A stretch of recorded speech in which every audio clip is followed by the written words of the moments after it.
Dr. Beebe. Type 2 is run by the state. Dr. Beebe is present. is run by the Dr. Bofi. Dr. Bofi is present. Ms. Bradford. Ms. Bradford is present. Mr. Garvey. Here. Mr. Garvey is present. Mr. Gio. Present. Mr. Gio is present. Ms. Harris. Present. Ms. Harris is present. Ms. Hill. Ms. Hill is not present. Dr. Moranti. Present. Dr. Moranti is present. Ms. Orange-Jones. Ms. Orange-Jones is present. Mr. Romer. Here. Mr. Romer is present. Ms. Smith. Here. Ms. Smith is present. Do you have a quorum? Thank you. First item, please. The consent agenda is ready for approval, adding items 4.1, 5.3, 5.4, and 6.1. Do I have a motion to that effect to approve? Ms. Bofi, a second. Mr. Romer, any objection to the motion? Consent agenda passes. Next item. On page 14, item 3.1, consideration of a discussion of the MFP formula. Recommendation is to receive. Do I have a motion to receive? Ms. Harris, seconded by Ms. Smith. Superintendent, would you like to comment on this? Or? Members, this is a discussion as to how the formula dollars were spent. I did want to just give just let you know that I will comment in the legislative update as to the status of the 15-16 formula. Okay, thank you. So we have a motion on the floor to receive. Do we have any objections to the motion? Motion carries. Next item. On page 22, item 4.2, consideration of federal state grants and allocations to LEAs, Type 2 charters, approved non-public schools and community-based organizations, competitive and other. The recommendation is to approve. Ms. Bradford, seconded by Dr. Bofi. What page is this? I need to make 22. 22. Any calls? Mr. Gio, I can. Okay, Superintendent White. Members, I just wanted to draw your attention to a couple of things. There are 12 allocations. You'll recall these are, when we're just passing dollars on to school systems. I wanted to call your attention to two in particular. This year, first of all, let me take a step back. Last week, some of you, I believe, Dr. Bofi, Dr. Beebe, Ms. Smith, and Ms. Harris were in attendance for the Teacher Leader Summit. That is our kind of kickoff of our annual cycle of support. We're adding a layer of that this year, which is our TAP NIET best practices work, which is being done directly with principals to expand the pillars of the TAP model statewide. I visited Los Angeles with 10 superintendents a couple of months ago, and there are many districts that are committed to that. Secondly is the Louisiana Principal Fellowship Program, by which we will have cohorts of principals and school system administrators working through a year-long curriculum. These are acting principals. This allocation in front of you today includes those two things. I wanted to call them out as I think they're important additions to our overall program of professional support. The others include things you'll be familiar with, our Jobs for America's Graduates program, our Early Childhood Initiative, and others. I'm happy to answer questions, but wanted to highlight those. Thank you, Superintendent White. Any other discussion from the board members? Any objection to the motion? I recuse myself. Dr. Beebe recuses herself, please note. Motion carries. Next item. On page 59, item 4.3, consideration of LDE contracts and leases of $50,000 and over. The recommendation is to approve. An additional backup and an updated exec rec have been passed out. Do I have a motion to approve? So moved. Second. Ms. Bradford, seconded by Dr. Bofi. And so there is, with I think, an amended exec rec, is that right? That's been handed out. It's in the folder in front of you. And we do have a comment card. While you're looking at that, we do have one speaker, Shane Riddle. Come on up, Shane. Louisiana Association of Educators.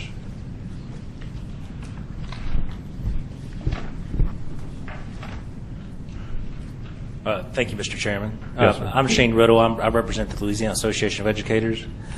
And I just wanted to clarify on there's this contract in the 50,000 and over. I think I'm in the right category. In regards to a study on the MFP, and I just wanted to clarify: is this with this be part of the MFP task force recommendation Yes. that was, I think, approved in December? Okay. My only concern is that it didn't have all of the language that the MFP task force had recommended in the contract summary. So I wasn't clear as to whether it addressed all those areas. So It certainly is meant to reflect the entirety of the scope of what the MFP task force laid out. I think we look forward to engaging the task force now that the contract hopefully will be approved, engaging LAE, School Board Association, and others in a dialogue about how best to use Dr. Richardson's services for this purpose. appreciate that. Okay. Thank you. Thank you for your comments and clarification. Any further discussion on this I item? just want to find what he's referencing. Is this the handout that we just received? I didn't see that. No, the handout you just received regards the contract actually associated with the outside observations to be done on the class system for early childhood centers. That contract has been awarded by way of the competitive bidding process to the P-Card Center at ULL. What Mr. Biddle just referred to is the contract with Louisiana State University for a study of the MFP per the dictates of the MFP task force and then approved by BESE. Okay, so, oh, I see, it's on page 62. I looked over that. Yeah, I'm looking for it, Doctor. Yeah, it's page 62. Yeah, page 62. I believe it's on page 62. So, yeah. it's 140,000, Yes. and this was recommended by the MFP committee? Yes. And what is LSU going to do in the way? LSU's job is to provide quantitative and narrative anecdotal analysis of the current formula, and per the request of the MFP task force that was approved by BESE, to create a study that can inform future policymaking regarding the means of allocating the MFP, the adequacy of the MFP, and so on. Now, Mike Falk, Superintendent Falk from Central, was he in on the process and as it relates to recommending? Yes, he was. Because I know, I mean, he has a great understanding of the MFP and generally gives information to superintendents. So he is supportive of this. He endorsed voce, both sat on that committee and voted for that recommendation. Any further questions? Any objection to the motion? Motion carries. Next item. On page 91, item 4.4, consideration of a report from education finance staff concerning type 2 charter school budgets and expenditure reports, including irregularities or concerns. Recommendation is to receive. Do I have a motion to receive? Ms. Bradford? Moved by Dr. Bophy and seconded by Ms. Bradford. Members, this is a standard item that we go through every year. It is the approval of Type 2 finance or Type 2 charter school expenditure reports. We do this 3 times annually. There are 33 such schools that submitted the information. 29 have totally balanced books. 3 of the reports have been reviewed by department staff and we believe are balanced but are just pending some further clarification. One of the reports is pending subsequent to submission of documents that we are still waiting on and have not received, and that is Lafayette Renaissance Academy. We just have not received all information from them, but otherwise we are all statements are acceptable. Any objection to the motion? Motion carries. Next item. On page 95, item 4.5, consideration of fiscal dialogues as a result of the fiscal risk assessment processes. Recommendation is to receive. Have a motion to receive. Ms. Bradford, second. Second. Dr. Moranti. Any conversation on this item? Is this something being passed out on this, Shannon?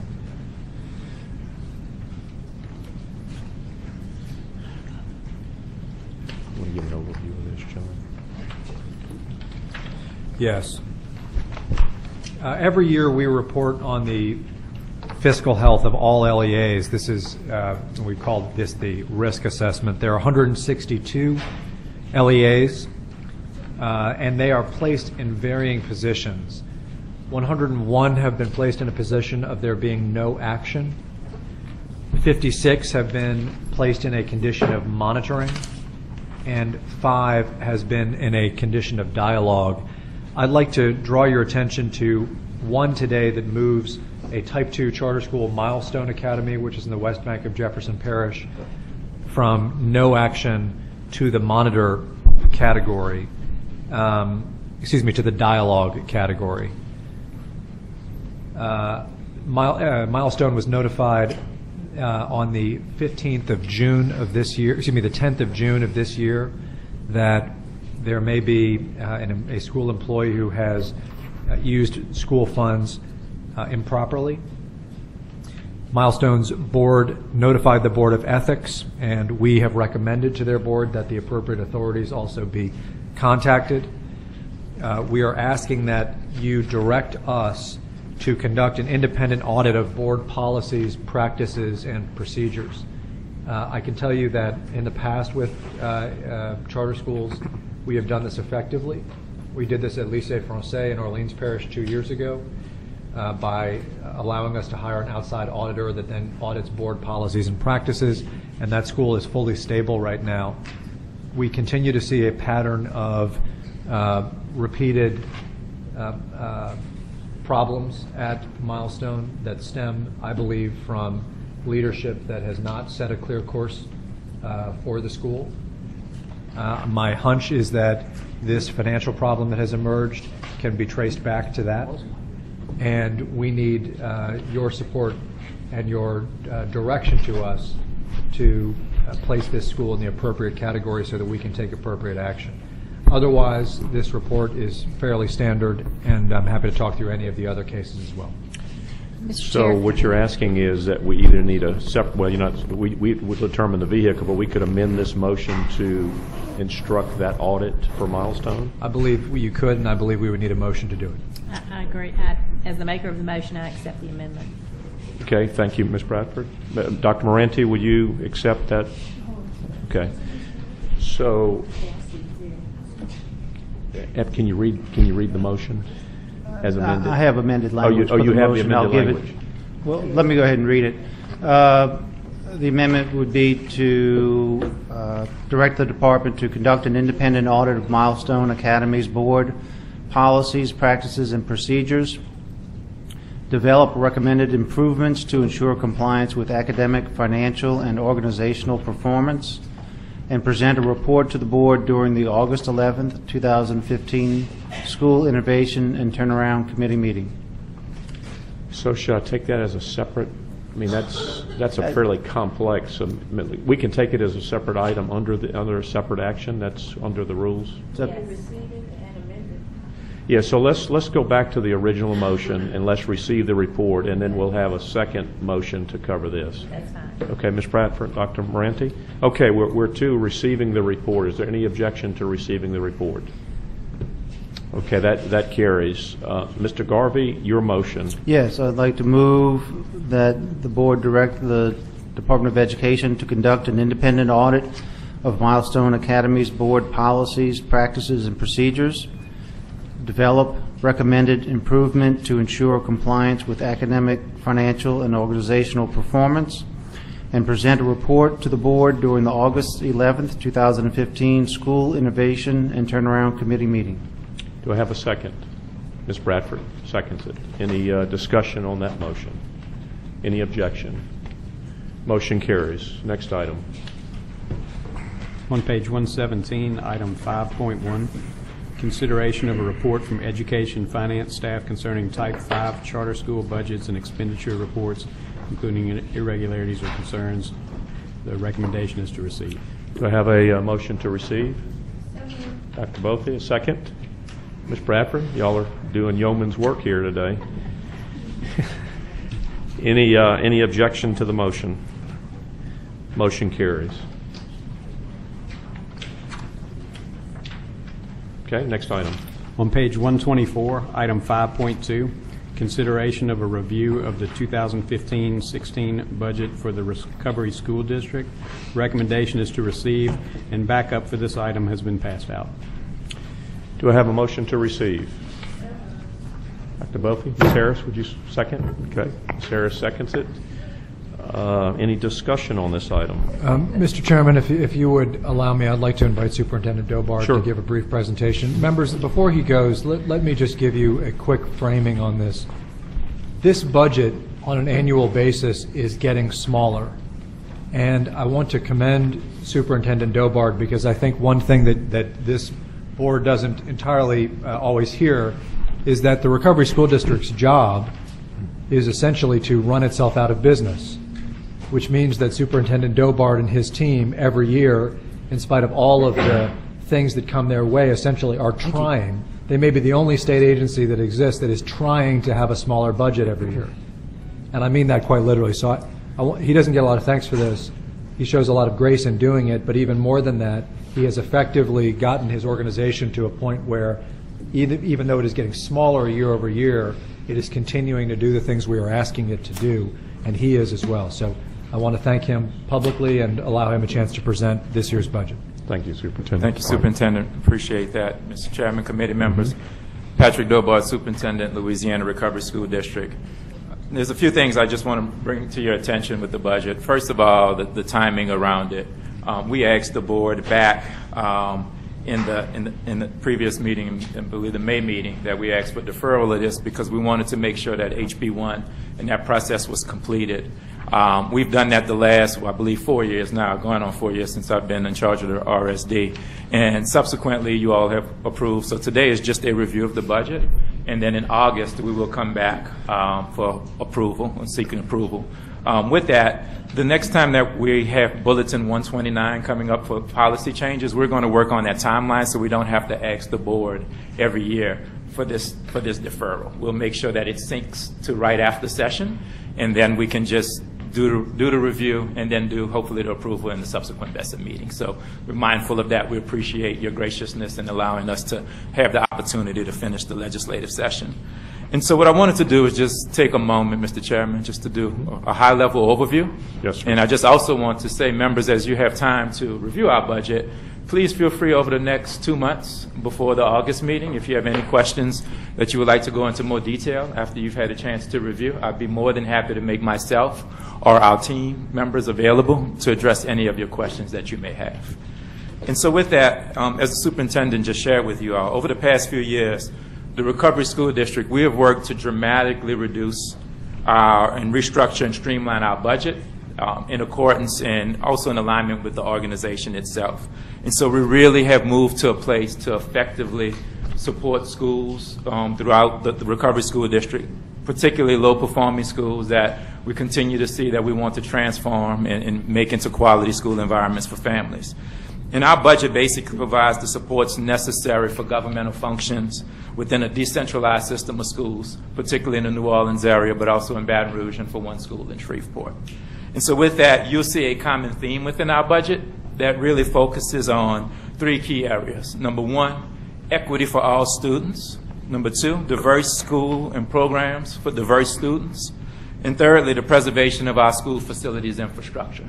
And so you can see clearly where the priorities in the organization lay through the budget, as well as what our focus is constantly on. And so our operating budget for this year is around $19.7 million, and that's down approximately $781,000 from last year. Our construction budget is about $216 million, down by $34 million from last year. And the budget for construction will continue to decrease substantially in the next few years as we complete projects in the master plan. And so, and again, that master plan is to ensure that we rebuild new and renovate school facilities for all children in New Orleans. And many of you all have come to a number of the ribbon cuttings and groundbreakings and openings of schools, and we appreciate your support. This week alone, we have 2 more groundbreakings this week and a number of events all through the summer regarding that. One thing I just want to point out that also in the budget, you'll see that the $9 million, the breakdown, for that is mainly salary and benefits, so $8 million for central office, which when we say central office, that's the superintendent's office, my office. You'll see the enrollment team, facilities, therapeutic day program, and a youth opportunity center. All of those are equity initiatives that we're doing within the city, as well as $1 million for capital projects in the school facility master plan. So again, total operating and instructional budget of $19.7 million, construction budget of $216.9 million. And I just want to highlight just a couple of things, because with my team, you'll see that we're doing a lot of work to ensure that we serve children equitably in New Orleans. And just alone for this fiscal year, when you talk about our staffing and the work that we do. So we have our charter facilities team, which you see regularly at these meetings, often well represented by Ms. Lona Hankins and Mr. Ron Bordelon. And that's a separate team just managing the facility work that we have. But we also have within the superintendent's office, my policy director and team and external affairs team, a very small team within my central office is only of about 15 staff members. So that's secretary and just just a small number of people. The largest team that we have is our Enroll NOLA team. So you're familiar with One App. And that's about 25 individuals. So that's the folks that run the algorithms, input the data, handles over almost 40,000 applications and families coming in to the parent centers and staffing that. So that is by far our largest team. And it is our biggest quote-unquote client in the city of New Orleans on enrollment. You had a robust conversation earlier today. I was listening in around early childhood. And so you can imagine just the complexities of early childhood alone. So imagine just continuing to manage that system. But again, that is a central function of government that we've taken the lead on, and now in great partnership with the Orleans Parish School Board to do that. We also, again, as our facilities team, we have about 10 individuals on that facilities team, and they do a number of the making sure that computers are properly tagged. And property, I heard a discussion earlier today about property. Those are the folks who make sure when computer A is supposed to be in room number 1, then when there's an audit, that computer A should be in room number 1. And that's thousands of property items that a very, very, let me just say this, small and lean but efficient team is managing that now. So that group has significantly reduced over the years. Capital projects team, again, that's those working on the construction projects of about 15 people. And last two I want to address, and I'm happy to take any questions. I'm truly excited about our therapeutic day program that we're opening this August. I think about a year ago you heard me mention that we were working on that. And this is it's going to be a very small team of about 8 individuals. That'll be a day program serving students with significant mental challenges and behavioral challenges. And we're building out right alongside of NOCA, which is one of our flagship institutions in the state, to have something where we're serving some of our most challenged kids in the state. Continues to be something that we're extremely proud of, and we're ready to launch that also in partnership with Tulane University. And last but certainly not least is our Youth Opportunity Center, where we have about 6 social workers, 3 court liaisons, and executive director that, again, they're working to serve not only students who are chronically absent and truant, which we focused on last year, but this year we're going to step back and say, you know what's causing them to be truant and absent? And so now we're looking at making sure that we well integrate with social services throughout the city to serve those students and families well, so students aren't truants and aren't absent. And so that's the bulk of our budget. That's the bulk of our staffing. What you see is, we're working extremely closely with making certain that all of that is in alignment. And in closing, just that, we want to make sure that our return on investment for taxpayers' dollars is one that is well-founded. And we think that we've, again, laid the groundwork for a strong budget that will continue to ensure equity and access for all families throughout the Recovery School District. So I'm happy to take any questions that you may have. Thank you, Superintendent Dilbar. Your passion certainly comes through, and we appreciate that overview and appreciate the work you and your staff are doing. Thank you, sir. Any questions of the superintendent? Okay, any objection to the motion? I do have a couple of questions. Sorry about that. Sorry. On the item, you said 25 staff members work on just the centralized enrollment system, which is very complex. Can you talk a little bit more about what their functions are, what they do? Absolutely. So we have, the executive director that oversees managing just alone the One App system. And so that's working with charter operators to set their enrollment targets. That's managing the the first round of applications where families can put in and see what their selections was. We just did a presentation for the board at the last committee of the whole meeting on the round 1 successes that we've seen. That's managing then round 2, and then now coming up on summer enrollment. And so all those day-to-day operations, and again, working with operators to make sure we're right-sizing the system of schools. Also, we work with schools to make certain that they're not underutilizing facilities. And so long as it's in line with the growth of the operators, that team manages and handles all that along with the portfolio team. There's also another group that works within the parent centers. We have 3 parent centers throughout the city, and those individuals staff that regularly around the year to make sure that when parents come in, they understand Enroll NOLA, they know how to access schools to get information and deal with, with families on that. And so those are like the major functions. And then it's just the constant tweaking of the system. We're trying to continue to make certain that we get all public schools in the Enroll NOLA system, and so that requires us working on policy development. That requires us to look at, again, we hear from parents about choice and having more choice and wanting to be closer to home. So that team also works on deciding how big the catchment areas will be in conjunction with the community. And so they're working together to figure out better ways to access schools for families. And then all of that is just basically part of, the Enroll NOLA central enrollment function. Thank you. Any other questions? Any objection to the motion? Motion carries. Thank you, Superintendent Dobar. Thank you. Mr. Gill, if I Yes. could take a moment of personal privilege, Please do. I'd like to recognize I had a surprise visitor today in the audience. My daughter is on the back row, who was entering her freshman year in high school and was 8th grade private school student of the year in Louisiana. So I want to brag on her for a second. I'm glad she was able to come. And my wife, Tina, who tolerates me and sitting next to my daughter, who's put up with a lot of BESE business, so she deserves some kind of medal. So that concludes my remarks. We could make plenty of comments, but we'll hold those for later. Thank you, Mr. Romer. We appreciate you being here to support your dad's important work. Next item. The next item is on page 180, item 5.5, consideration of RSD contracts and leases of $50,000 and over. Recommendation is to approve. Do we have a motion to approve? Ms. Harris, a second. Dr. Bophy, thank you. These are capital projects contracts, members. Any questions? Any objection to the motion? Motion carries. Next item. Next item is on page 199, item 6.2, consideration of a report on the 2015 Louisiana legislative session. Recommendation is to receive. Do we have a motion to receive? Mr. Romer, Dr. Bophy, second. And I'd like to, I know you're going to make comments. Before you go, may I make a comment? I want to thank the Shan from our staff in particular, who did a very good job keeping us informed of what was happening in the legislature. Ms. Benderly from the Department of Education, who without John would be completely lost. So, but thank her for her effort, and certainly want to thank the superintendent for his effort during the session. I know you have a report to give us, but on behalf of the board, we'd like to thank the 3 of you in particular for the work you put in. Thank you very much. Thank you. Thank you.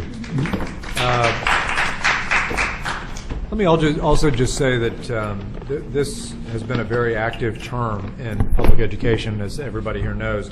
There are a number of people who deserve mention. I want to first thank all of you who have spent a lot of time in the legislature. I know in this session alone, many of you spent a lot of time there. Secondly, we have 2 fantastic Senate and House education committees that deserve mention as well. They probably, next to the finance committees, have put in more time than any other committee. I can't fathom that there are others that have, and have done more. And Chairman Appel and Carter really deserve a great deal of credit if you see them. And I appreciate President Romer, you mentioning our staff. I don't think there's a finer person working in the legislature than Aaron Benderly, and we are blessed to be able to work alongside the BESE staff, Shannon and others. So I thank you for all of your support as well. They did a fantastic job this session.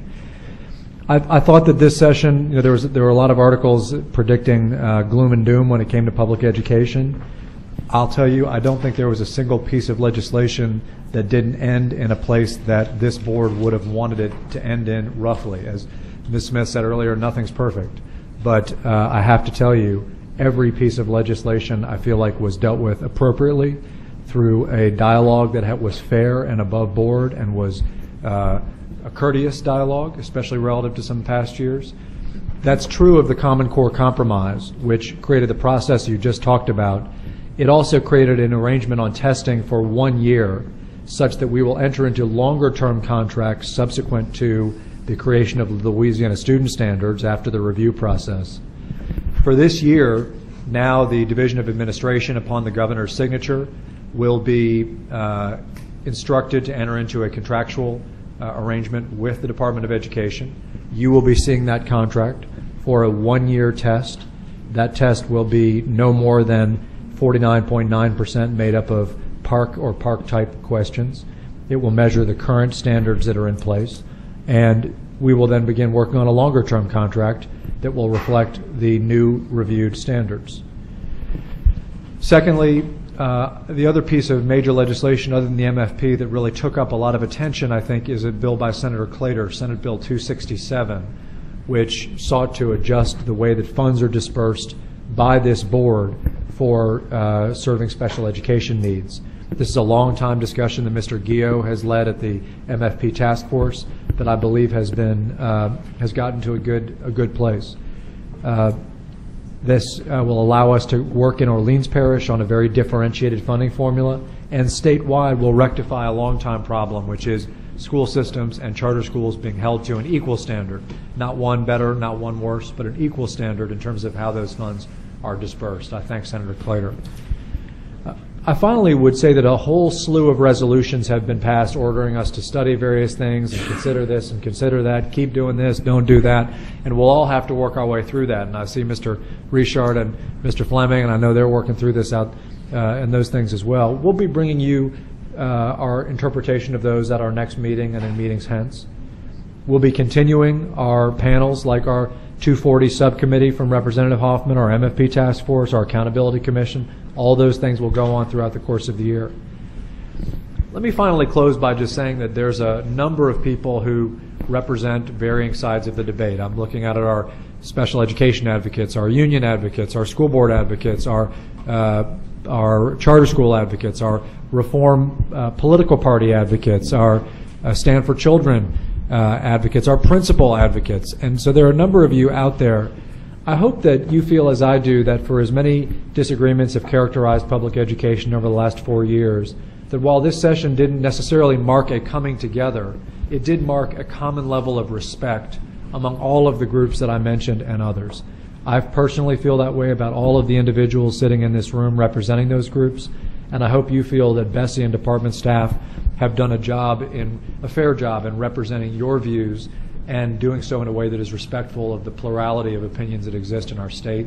I think we have done that. I think that's why this session was one that ended well for us. And I hope you feel, as this board wraps up its time, that its presence in the legislature was the right one. Thank you, Mr. Chairman. Thank you, Superintendent White, for your comments and for your vision and leadership through the process. We do have 2 comment cards. Mr. Fleming, if you'd come up, and Mr. Richard.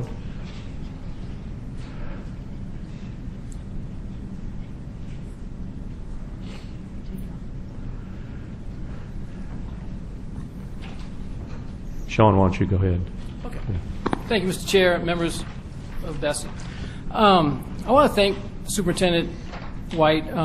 He did convene a couple of meetings with stakeholders about the issues presented in Senate Bill 267. As he mentioned, it was an issue I brought to this board about 3 or 4 years ago about the inequity that's going on, and he produced data, the department produced data to basically reflect their assessment of the inequity. And with the council, with the Developmental Disabilities Council, we've been asking for years is for schools to receive the resources they need to serve the students that they have. And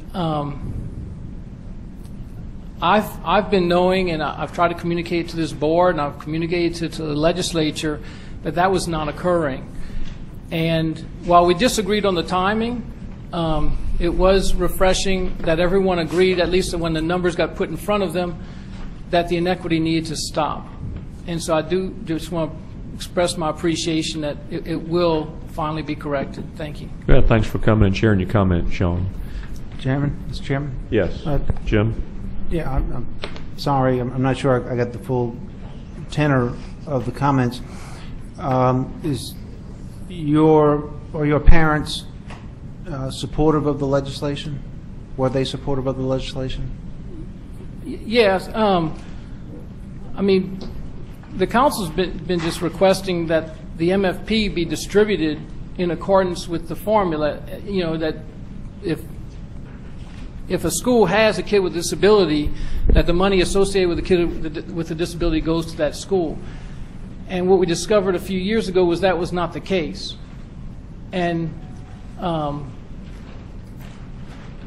so I really don't even think legislation was necessary, but it clarifies an apparent confusion on the way that the distribution has been done.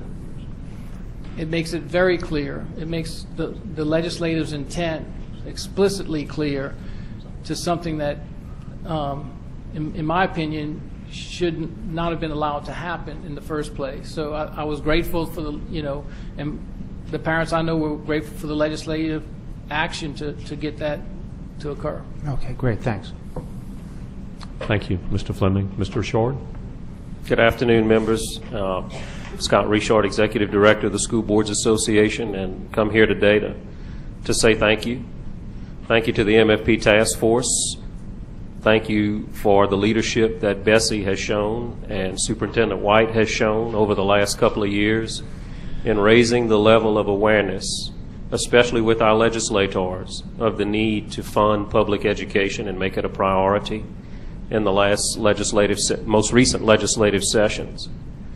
I'm reluctant to say we were very successful because there's still many things pending in regards to funding and money materializing across the street to make sure those dollars get routed to the local school systems that so sorely need those dollars to provide a minimum level of public education. And with that being said, in regards to Senate Bill 267, there's been a lot of great dialogue. Before I go into 267, I want to thank Mr. Garvey. I know he's stepped up and walked out, but he did a great job of presenting the MFP resolution, HCR 18, in Senate Education, and I thank you for that, Mr. Garvey. I thank you the day of the committee meeting.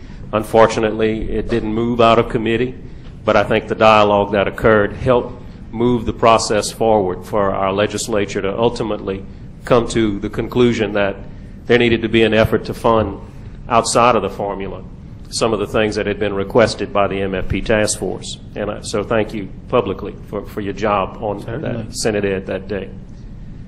Senate Bill 267 definitely raises some issues. We have an acknowledgement that there are some concerns in the distribution of the formula in regards to the current laws on the books as to how those dollars should be routed versus actual weighted dollars versus an average amount that was determined here at the department in regards to funding special ed students. With all due respect, we certainly have the opportunity, or you have the opportunity, to reconcile things before the last payment of the MFP is made at the end of this month for fiscal year 14-15.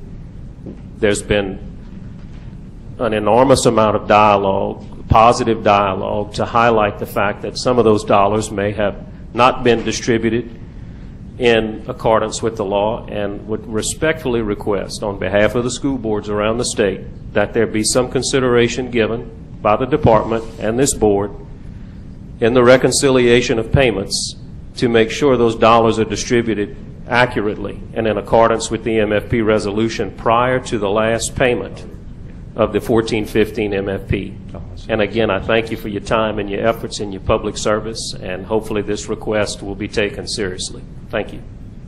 Appreciate you being here, Mr. Richard, and your comments. Thank you for what you do. Any further discussion on this item?